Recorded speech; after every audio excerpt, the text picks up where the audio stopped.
और प्रयागराज के महाकुंभ मेला क्षेत्र में जहां आपको बता दें कि दर्शन संस्था द्वारा संत को महामंडलेश्वर बनाए जाने का आह्वान अखाड़ा ने विरोध जताया है। जहां आपको बता दें आह्वान अखाड़ा के महंत आय व्यय निरीक्षक द्वारा बताया गया है कि महामंडलेश्वर बनाने की प्रक्रिया अखाड़े के धर्म ध्वज के नीचे पटाभिषेक कर किया जाता है, जबकि ऐसी कोई प्रक्रिया पूरी नहीं की गई। और इस मामले पर न्यूज वन इंडिया की टीम से बातचीत में आह्वान अखाड़े के महंत आय व्यय निरीक्षक ने क्या कुछ कहा, सुनी। प्रयागराज के संगम तट पर बीते 13 जनवरी से पौष पूर्णिमा स्नान पर्व के साथ महाकुंभ की भव्य शुरुआत हुई। ऐसे में जो विभिन्न अखाड़े हैं वो लगातार श्रद्धालुओं के लिए आकर्षण का केंद्र बने हैं। हालांकि जो महाकुंभ का 3 अमृत स्नान पर्व है वो बीत चुका है। अब धीरे धीरे अखाड़े अपने शिविरों से प्रस्थान करेंगे, लेकिन इसी बीच एक विवाद सामने आया है, जहां पर साधु संत लगातार सवालों के घेरे में आ रहे हैं, क्योंकि यहाँ पर महामंडलेश्वर बनाया गया है। इस पर विवाद खड़ा हो रहा है और हम इस समय आवाहन अखाड़ा में है, जहाँ पर हमारे साथ महंत जी, हम इनसे बातचीत करेंगे कि आखिर क्या वजह है जो इस तरीके की बात सामने आ रही है, जहाँ पर महामंडलेश्वर बनाया जा रहा है। महाराज जी, क्या पूरा मामला है? ओम गणपति परिवारम चारुकेरुवारम गिरधर वर्षारम योगिनी चक्रचारम भवभय परिहारम दुख दारिद्रोरम गणपति वंदे वक्रतुंडमावतारम। अखाड़ों में महामंडलेश्वर बनाने की एक अलग परंपरा है और उस परंपरा के तहत आवाहन अखाड़े की कार्यकारिणी समिति की राय से मंडलेश्वर बनाए जाते हैं और बनाए जाएंगे। इस संबंध में जो भी 4 तारीख को मंडलेश्वर या जो भी बनाए गए हों, वो उनका खड़दर्शन संत समिति का फैसला है। अखाड़े का इसमें कोई समर्थन नहीं है, न संस्था की ओर से कोई स्वीकृति दी गई है।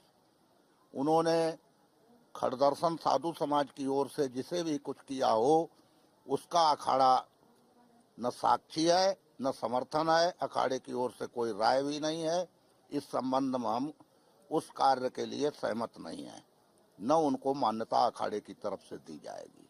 तो अब जैसे महामंडलेश्वर बना दिए गए हैं और अखाड़े प्रस्थान करने की दिशा में हैं, तो ऐसे में जो महामंडलेश्वर बनाए गए हैं तो उनको किस तरीके से आप लोग समझाएंगे, क्योंकि जो साधु संत हैं वो अब वापसी के डगर पे हैं, और कब तक आप लोग अखाड़े से अपने शिविर से प्रस्थान करेंगे?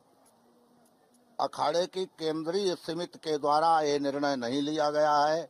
अखाड़े के अन्य सदस्यों ने मिलकर खड़दर्शन संत समिति की ओर से यह फैसला लिया है। वो उनका निजी मामला है, इसमें अखाड़ा सहमत नहीं है। न अखाड़े की ओर से कोई पट्टाभिषेक हुआ है। अखाड़े की ओर से मंडलेश्वर बनाए गए हैं, वो वैधानिक है।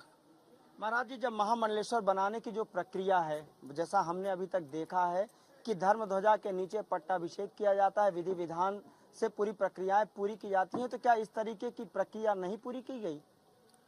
इस प्रकार की कोई प्रक्रिया नहीं हुई है, न कोई राय ली गई है, न यहाँ चरण पादुका के पास में कोई पट्टाभिषेक हुआ है। इससे पूर्व 2 महामंडलेश्वर बनाए गए हैं जो वैधानिक है। इन लोगों ने जो है खड़दर्शन संत समिति की ओर से जो जिसे भी बनाया हो, वो अखाड़े की राय से बाहर है। अब महाराज जी, आखिरी सवाल है आपसे, क्योंकि जो अखाड़ों के पूज्य साधु संत हैं अब उनका प्रस्थान की बेला है, तो आप लोग जब प्रस्थान करते हैं तो किस तरीके की प्रक्रिया होती है? कुंभ समापन के बाद अखाड़े में परंपरा रही है, कड़ी का प्रोग्राम होता है। उस कड़ी भोज को करते ही पहले सप्तनियों को और देवता को, इष्ट देवता को भोग लगाया जाता है। उसके बाद साधु संत मिलकर बैठकर भोजन करते हैं। कड़ी प्रसाद पाने के बाद महाशिवरात्रि पर्व के लिए काशी की ओर प्रस्थान करते हैं। तो ये भी कहा जाता है कड़ी पकौड़ी सेवन से निकलो अपने स्टेशन से, ऐसा शब्द हमने भी सुना है। क्या इस तरीके का आप लोग क्या नारा लगाते हैं? ये संतों की कहावत है, कड़ी पकौड़ी बेसन की, रास्ता पकड़ो टेशन की।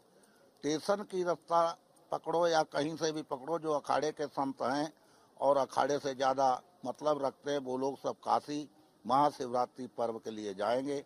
वहाँ पेशवाई भी होगी अखाड़े की और महाशिवरात्रि पर्व पर श्री विश्वनाथ जी का दर्शन भी होगा जुलूस के साथ। बिल्कुल। और जिस तरीके से आवाहन अखाड़े में इस तरीके की जो महामंडलेश्वर बनाने की प्रक्रिया है, यहाँ पर जानकारी नहीं दी गई, ऐसे में साधु संतों में खासी नाराजगी भी देखी जा रही है। आगामी 2-3 दिनों के अंदर जो पूज्य साधु संत हैं वो काशी के लिए प्रस्थान करेंगे। वीडियो जर्नलिस्ट अमित साहनी के साथ पवन पटेल, न्यूज़ 1 इंडिया, प्रयागराज।